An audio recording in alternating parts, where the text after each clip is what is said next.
We now begin part 4, Induction, Ethics, and Other Minds. So what is the problem of other minds, philosophically speaking? Now, intuitively, we tend to feel that we're certain that other people have feelings and mental states like our own. Most of us are certain that some animals have these feelings and mental states as well. And the problem, from an epistemic standpoint, is how do we justify these beliefs? We think we're certain, but how do we know that other people, animals, and other beings have thoughts and feelings? Now, the traditional view has been this, presenting an argument by analogy to justify our beliefs in other minds. That, in my case, I think, therefore other people are like me, they act like I do, so they probably think as well. Now, one of the philosophers who addressed this was our good dead friend, John Stuart Mill.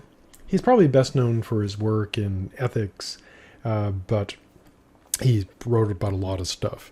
And his particular addressing of the problem of other minds is from his examination of Sir William Hamilton's philosophy from 1865. And he notes that the evidence that or in my case, because I don't know if there are other people, so I'll just, pretend like, I'm working through this problem and talking about, what I would conclude and think. So I have evidence of two sorts: the antecedent and subsequent bodily states. The antecedent states are necessary for these feelings. The subsequent states are effects of the feelings. Now Mill, assuming he exists, concludes other human beings have feelings because they have bodies like his, from which case he knows or claims to know that these are antecedent conditions of feelings, that he knows these. Other people exhibit actions and other outward signs, which from his own case he knows to be caused by feelings. And so he is conscious of a series of facts connected by a uniform sequence. The beginning is the modification of his own body, the middle is his feelings, the end is an outward demeanor, what occurs. So in the case of other human beings, he only has sensory evidence for the first and last links of the series. So, for example, say the person steps on a nail, and then the person says, ow. Now, in his own case, of course, when he steps on a nail, he steps on the nail, he feels pain and says, ow. But in the case of other people, he can't see into their minds. And so he sees the sequence between the first and last is regular and constant in the case of other people as it is in his case. Like when he does something that injures himself, he responds. Other people consistently do the same thing. So in his own case, he knows the first link produced the last through the intermediate link and cannot produce it without. And so experience leads him to conclude there must be an intermediate link which must be the same in other people, in him, or alternatively, a different one. So two possibilities. There's a link between the two occurrences that are the same as his, that is to say other people have minds, or something else. And so he must believe that other people are alive, essentially meaning that they shorthand for they have thoughts and feelings, or that they're automatons, that they don't have thoughts or feelings.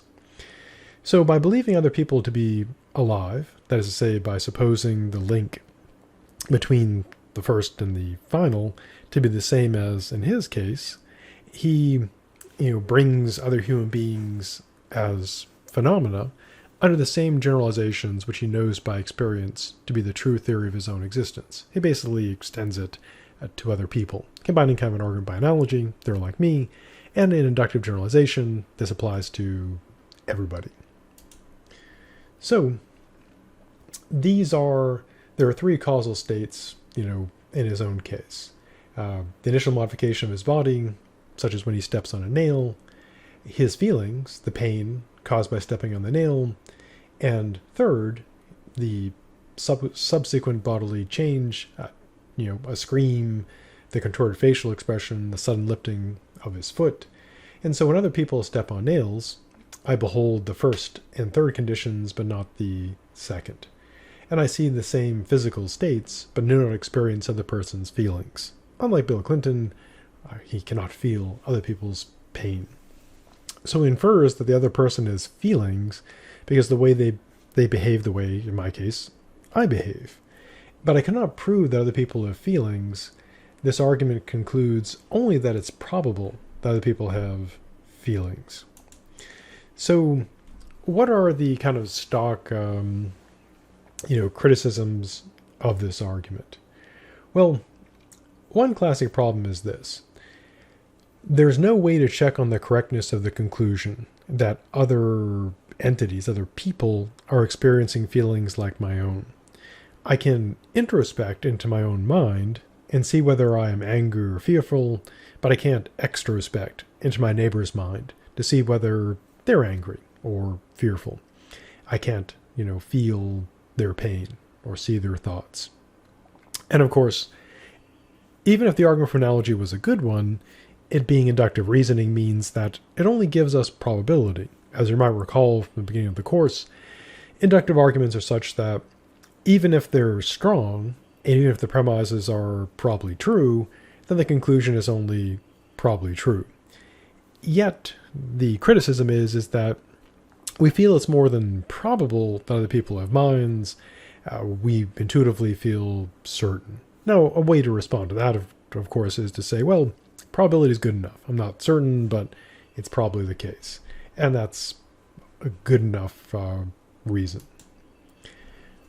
Other problems is, even if we accept the argument by analogy, or I accept it because I, again, don't know if other people exist, that it seems to be not only an argument by analogy, which makes it an inductive argument where the conclusion is only at best probable, it's also an inductive generalization, as I noted earlier, because if I go from my case to someone else's case, I'm saying, well, that person is like me, so I have thoughts and feelings, so they do too.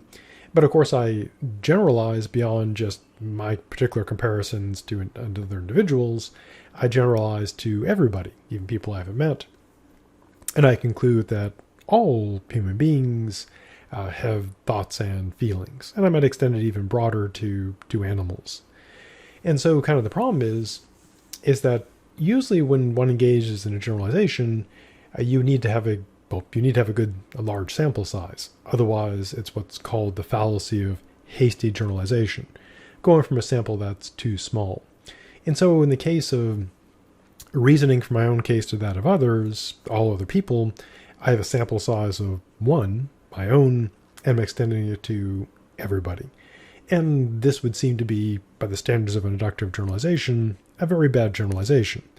It would be like if I had an allergy to something and I inferred that every single person had an allergy. Or if from the fact that I'd like, say, pistachios, which I have here, that everyone likes pistachios. That would be, quite a huge jump. And so there is the problem with the inductive part of the reasoning. Now, others, of course, have attempted to address this problem, and one approach, which was still, some people believed it, probably still do, but back when I was an undergraduate, there were actual behaviorists in the psychology department, the college I went to, and so I got to meet real behaviorists, probably still some left. So what did the behaviorists do? Well, in philosophy, and also psychology, the behaviorist argument is this. What you do is you discount consciousness altogether, and you focus on, shockingly enough, the organism's behavior, hence behaviorist. So if a human or dog or cat or some other creature engages in behavior similar to mine, when stepping on a nail, using that example, I infer that it is in pain based on behavior. And so the solution essentially is in a way, a metaphysical one, because the problem with our minds is solved by making mental states physical states, observable physical states. So what it is to be in pain, crudely put, is to show pain behavior. And that, in a way, solves the problem, because if all it is to be in pain is to, act in a certain way, make certain noises, certain gestures, etc., then it's, confirmed. So if it to be angry is to, have a certain expression and so forth, then just by looking at someone, you know they're angry. Again, you're not accessing their hidden, thoughts and feelings. Literally, you might have heard the expression, someone wears their heart on their sleeve. In this case, in a way, someone wears their mind on their face. So it's the behavior that makes up the mind. So you can see the behavior, so you infer, well, there's the mind. Now, right off the bat, of course, when people came up with behaviorism, people raised the obvious objections. One thing that people brought up, kind of the stock objection, is we're pretty confident that people can feign or fake behavior. A person could be in pain and not show it. Athletes, for example, like if you're competing in an athletic event, you don't want to let on to the opposing team that you're in pain, because they might single you out, or for example, like if you're racing a 5K or a marathon and you're starting to really hurt, you don't want to let people know, because then they might decide, well, this person's failing, so I can take him. You want people to think that you're doing just fine. A person, of course, may do the opposite. They may pretend to be in pain to get sympathy from someone else, or to engage in an insurance scam, for example. People, of course, often when people are asked, how are you? Kind of our cultural thing in the United States is you never say the truth unless the truth is really good. You always say that you're fine, everything's going great, even though perhaps it's not. And given conditions today, probably not. And of course, another obvious thing is actors. People win awards for acting, and it would be odd to say that when someone's acting in a movie, soap opera or TV show, that they are feeling everything that they're acting. Because the whole point of acting is that one is pretending. So that all seems quite reasonable. So given this problem, behavior would not seem to be necessary to have a mental state. That's to say, you could have the state like of being in pain, but just not showing the pain, nor sufficient, because a person could pretend to be in pain when they're not in pain. And these, again, objections were brought up really quickly. But some people really like behaviorism for a variety of reasons, and again, there probably are still some today. Another problem. The statement said of someone else, like if I say, he has a pain, may seem to be about pain behavior when said by someone else about me, someone saying it about me. But the statement, I have a pain, when said by me, is not about my behavior, but about my feeling.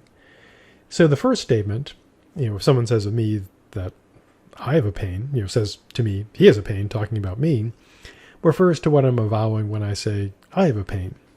Hence the apparent behavioral statement, he has a pain, in fact refers to a feeling, not merely behavior.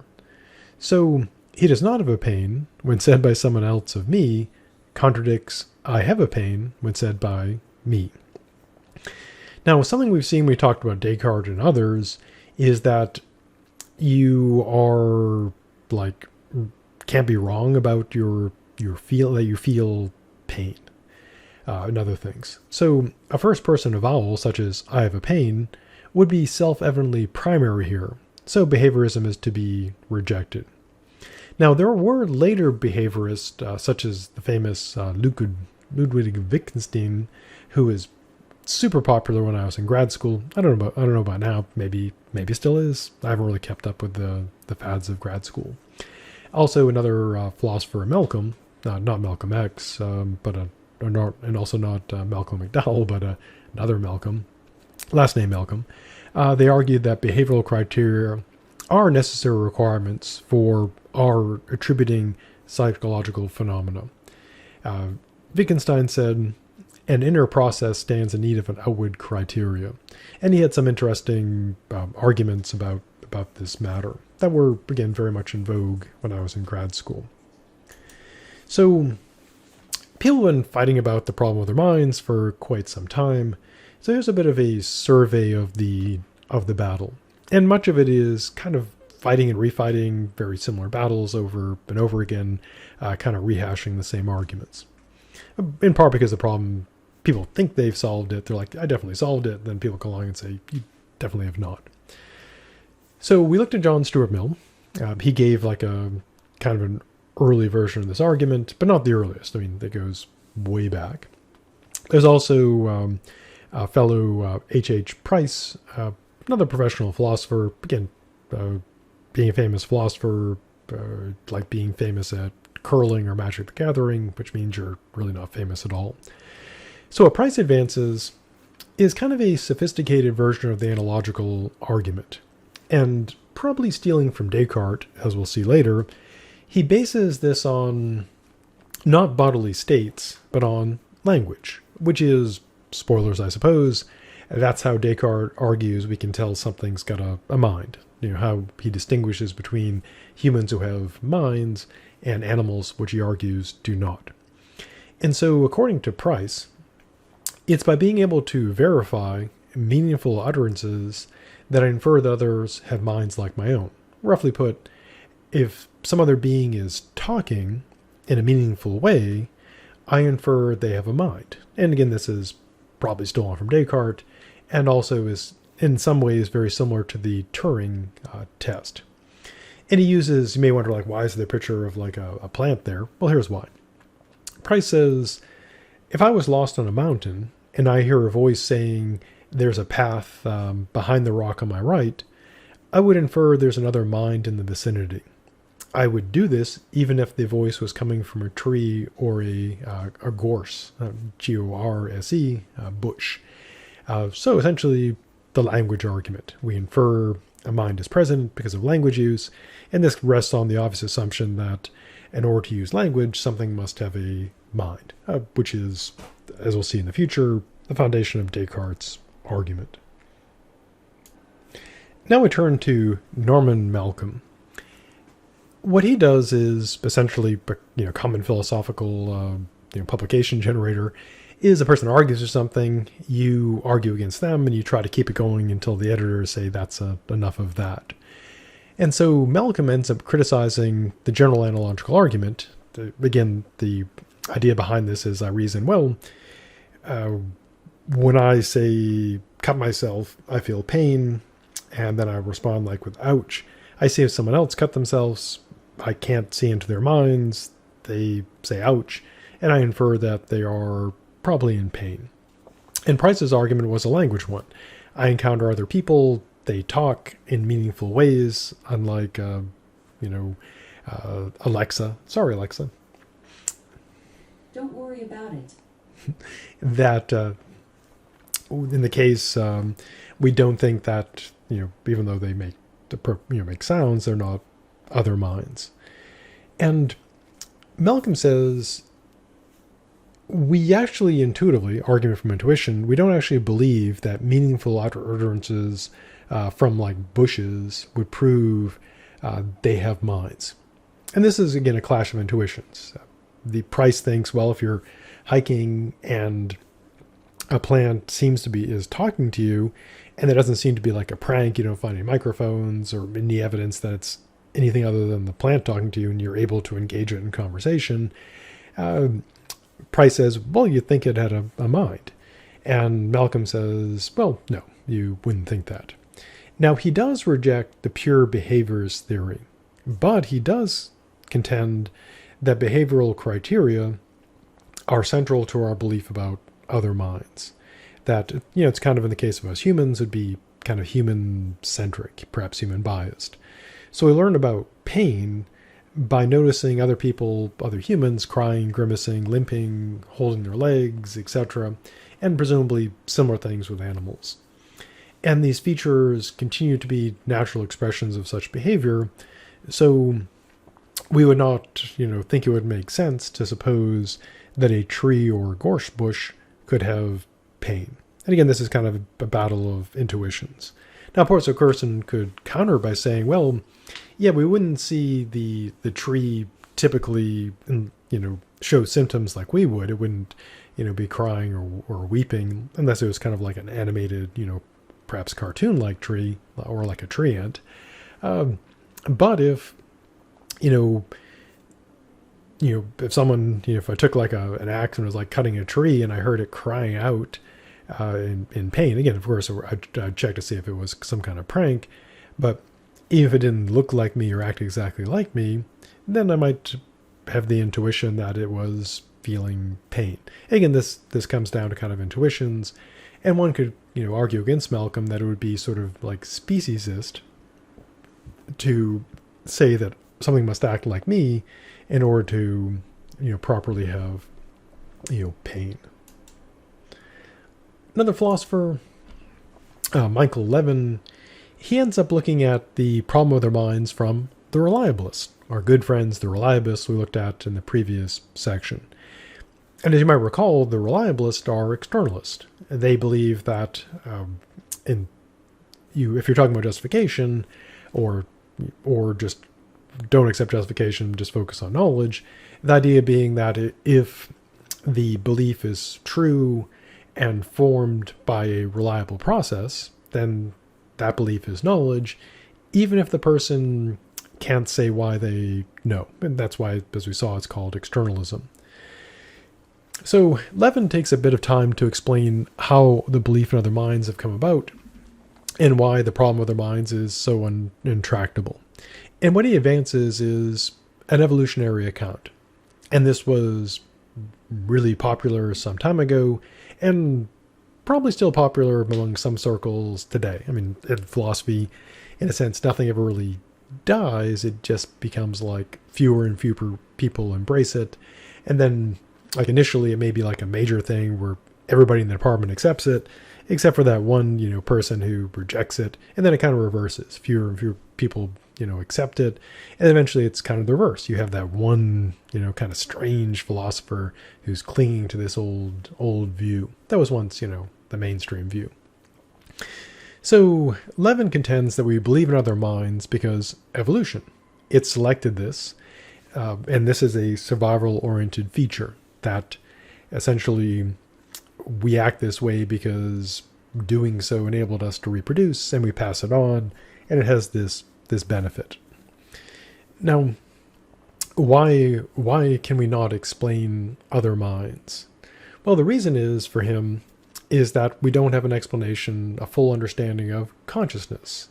So in order to understand and fully explicate other minds, we would need to have a full understanding of consciousness. We don't have that. So the postulates that we've considered before are required for knowledge of the physical world. And they lead us to admit a knowledge of the space-time structure of the physical world. But when it comes to its qualitative character, the qualia, qualia, as philosophers like to say, examples of qualitative stuff would be like, our feelings, pain, etc., joy, happiness, and so on. Now, when it comes to other human beings, we feel that we know more than just this. We're convinced other people have thoughts and feelings that are qualitatively similar to our own, and it's just not a matter of behavior. We're not content to think that we know only the space-time structure of our friends' minds, or their capacity for initiating causal chains that end in sensations of our own. Now, being a bit sexist, he says, a philosopher might pretend to think that he knew only this, but let him get cross with his wife. We might better say today, their partner, and you'll see that he does not regard her as a mere spatio-temporal edifice of which he knows the logical properties, but not a glimmer of the intrinsic character. And we are therefore justified in inferring that this skepticism of this philosopher is professional rather than sincere.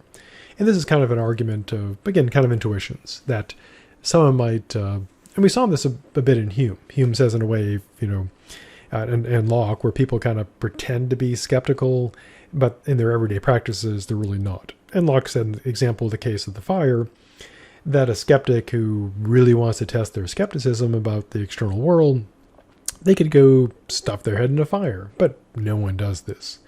And Levin is kind of saying, people can talk about skepticism about other minds, but in practical matters, when dealing with, everyday life, people that you care about, or even people you hate, we don't think in that way. We don't go, gosh, I wonder, except when we're being philosophical, I wonder if my partner, has thoughts and feelings, or I wonder if the person, my enemy has thoughts and feelings, etc. That doesn't come up to us. And so we would tend to be inclined to say that our skepticism about other minds is something we, as Hume said, is kind of a malady that we pick up when we do philosophy. But when we get about our everyday business, that quickly fades away.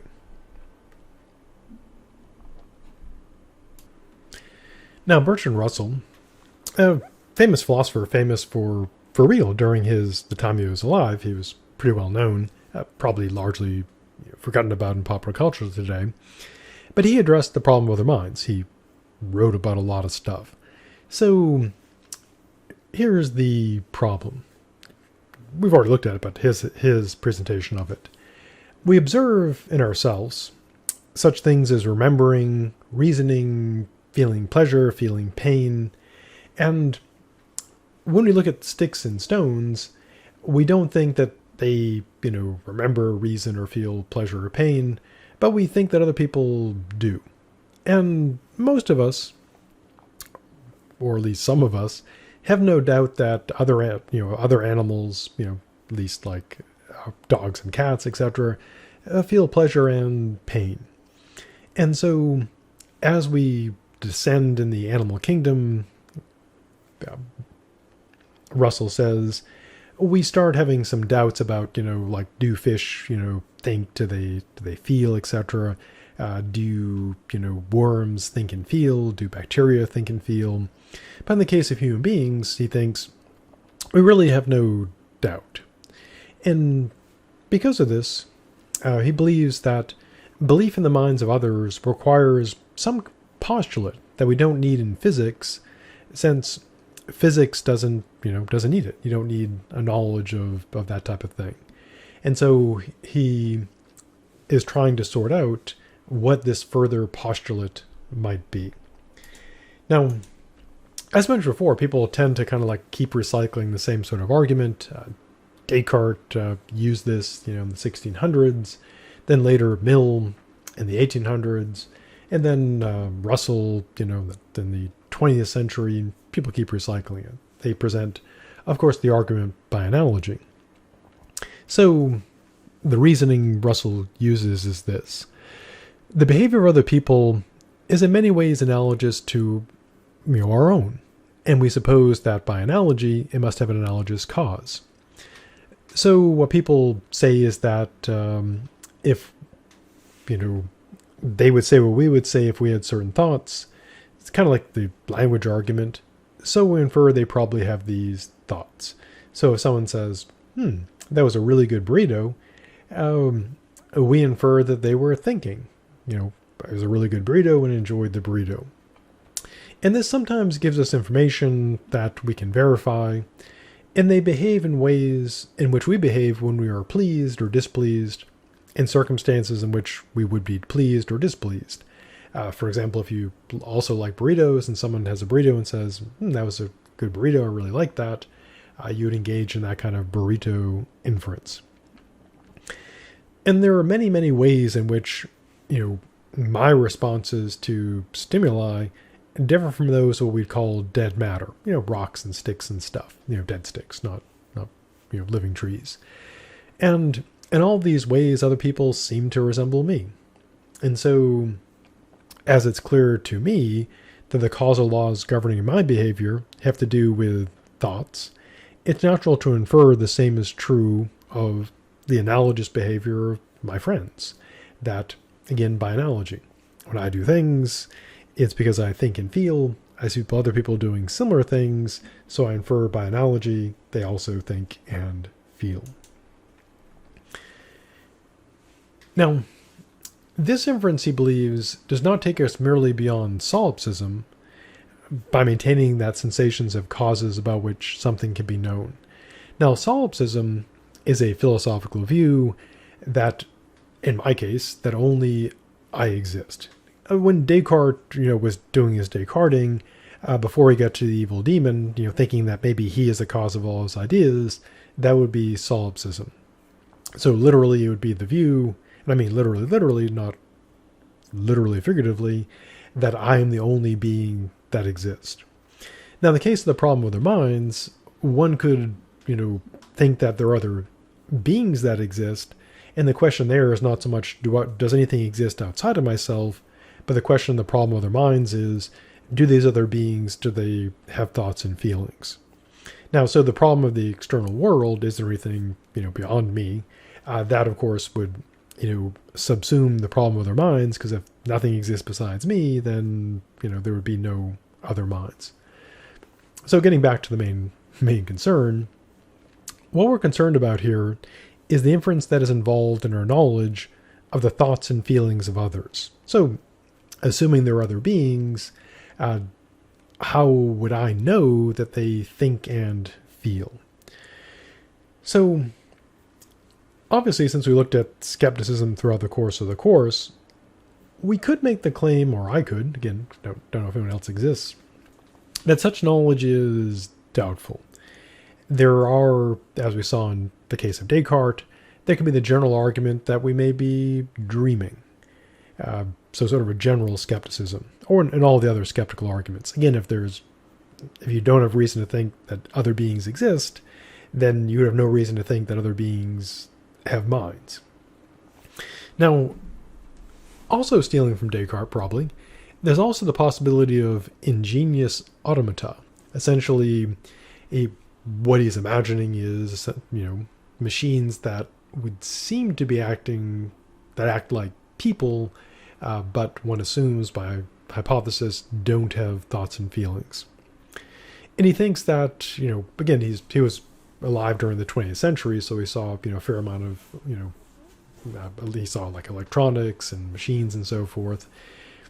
And he says there's no theoretical limit to what our ingenuity could achieve in the way of producing the illusion of life, when in fact life is absent. And he uses some kind of very tame examples, like calculating machines. Today we would, say computers, gramophone records, and that's a picture of a gramophone there. It's an early record player. The cinema, film, etc. And of course, if you want to be more sci-fi, you could have, things like Terminators or robots, etc., that act like we do, but we might say that they, by hypothesis, don't have any feelings or thoughts. So we could infer that if we can imagine, very clever machines that seem to act as we do, but we, assume that they don't have they don't have actual thoughts or feelings, we could say that the same could be true of human beings. That the thoughts of, human beings are such that they're not really thinking, they're just like clever mechanisms. And so one could raise, of course, the question, how do we know this? How do we know that gramophones don't think? Well, Russell essentially advances kind of like a language or intelligence argument, which is this. So if we raise the question, does the gramophone record think, which in a way is, you might say, is kind of it's a super easy example. I mean, it's basically saying, does a record player think? And he does note, well, there's a difference in the causal laws of observable behavior. If you say to someone, write me a paper on Descartes, this will cause a certain response. Now, he does note that a gramophone record could be constructed to respond to the stimulus, and he says, but kind of a mean thing to say, perhaps better than a student, but it would be incapable of telling him anything about, any other philosopher. That is to say, it would be a record about, say, Descartes. And so essentially what it advances is kind of the classic argument, which can be seen as, again, kind of biased, that machines will always have, you can always kind of like, sort them out because they won't have the variety of capabilities of humans. And he says the most notable peculiarities of human behavior is the change of response to a given stimulus. And he says, he assumes that a person could construct an automaton which would always laugh at jokes, however often it heard them. But he says that a human being, after laughing a few times, eventually will yawn and end by saying, how I laughed the first time I heard that joke, but now it's kind of boring. So there's kind of a critical assumption here that humans have these, special capabilities that, machines could not, automata could not, and you'd be able to, sort this out. And later in the course, we'll look at this in, sort of explicit detail. Would there be ways to sort of run this test? And it's often a common assumption in science fiction that there are, sort of like clear ways to, to trick machines, that robots, you can always find a way to expose them in some manner. But it's an interesting question. Again, we have no way of currently testing this because we don't have, as far as we know, machines that are complex enough. It's obviously easy to tell that, the assistants like Alexa or Siri are not, they don't have full intelligence, but to assume that machines would always have this defect would be quite an assumption. So moving on to the observable difference. So the differences in observable behavior between what he calls living and dead matter is not sufficient to prove that there are thoughts connected with living bodies other than my own. And he does think that maybe you could account for the behavior of living bodies in purely physical causal laws. Basically, essentially, it's purely mechanical. There's, no thoughts and feeling. Now, one thing that often occurs in the debating the problem of other minds is that even, very competent philosophers often start kind of smushing the metaphysics and the epistemology. Namely, we'll see this when we talk about Descartes, but kind of the assumption that if it's material, it's got to be purely mechanistic, and hence in a way like no thoughts or feelings in there. And the only way there can be thoughts or feelings is if philosophical materialism is like false. And again, we talked about this before in class, but recap is materialism philosophically is all that exists is just matter, physical stuff.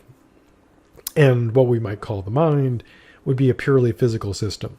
Obvious, view would be like your mind is your brain and nervous system.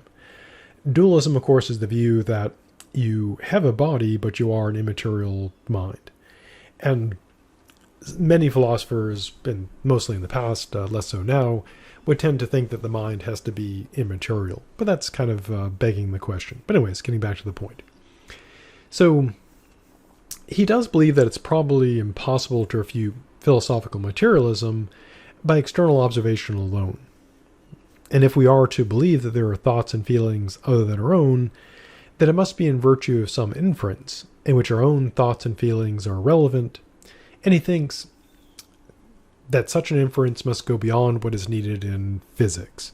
And again, there's this assumption that often occurs in philosophy that in order to think and feel, it's got to be something other than a physical system. And of course, physicalists would argue the opposite.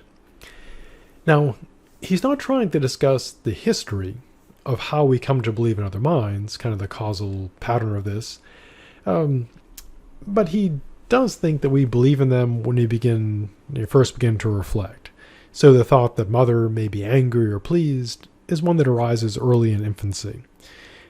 And what he's discussing, though, is the possibility of a postulate which shall establish a rational connection between this belief and data, between the belief mother is angry and the hearing of a loud voice.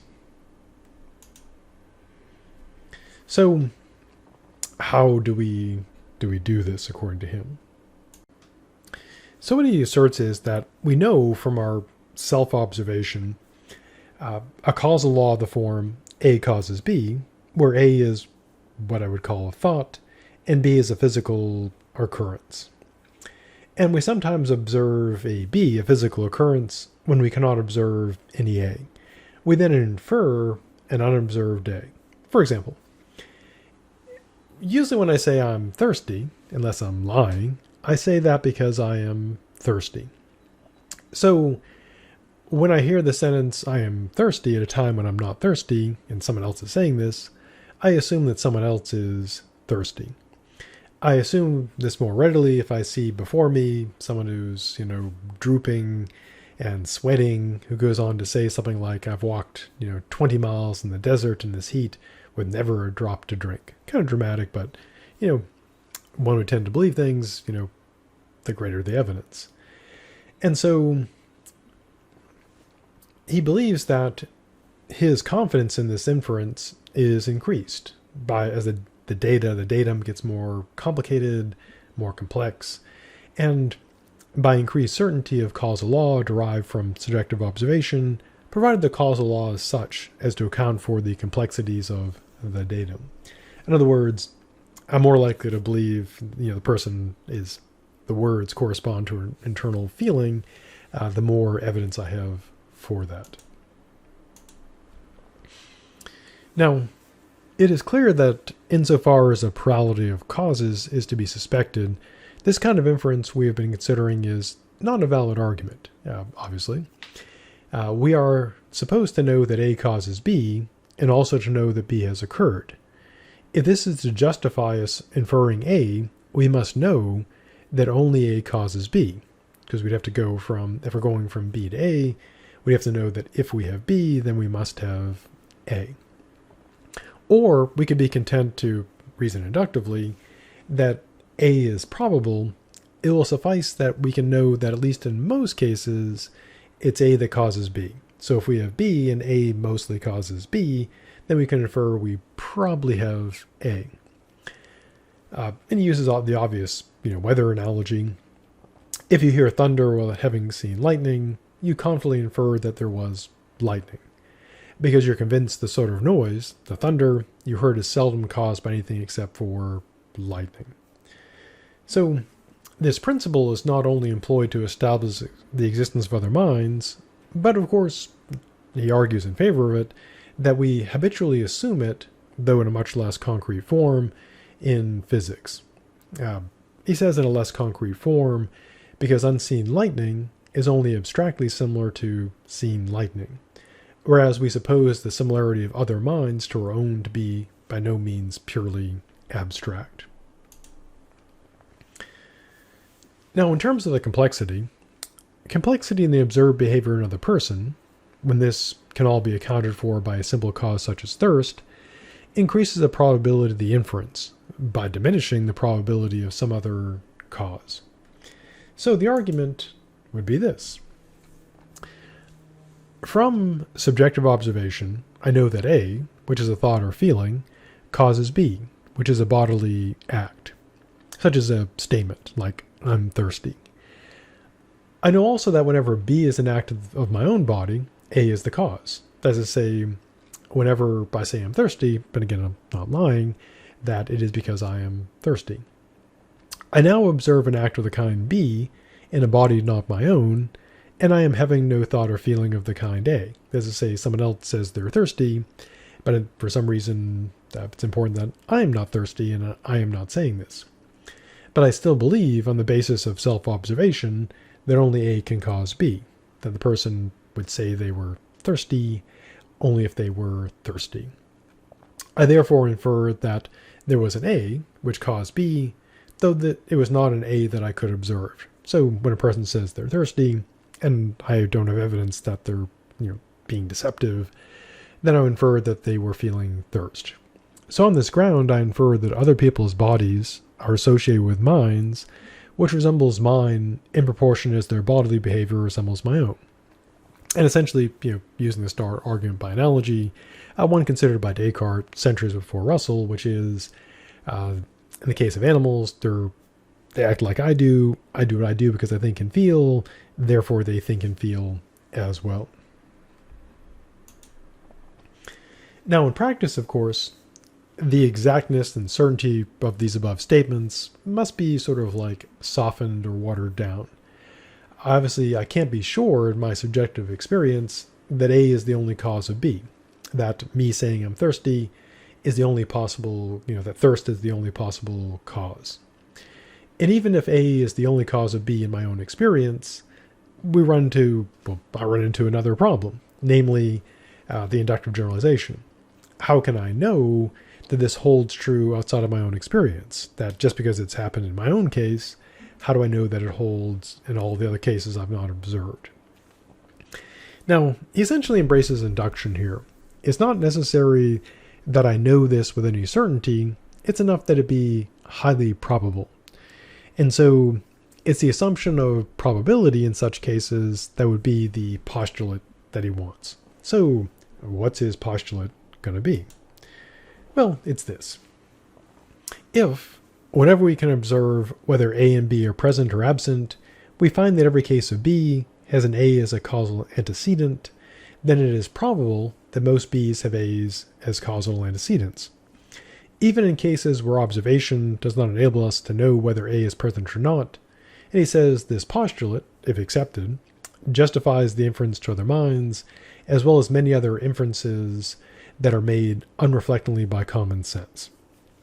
And so his belief is that by analogy and by generalization, he has solved the problem of their minds. But of course he's not, because he did not solve it definitively, because otherwise I would have simply said, and Bertrand Russell solved the problem of their minds, and we're done with that.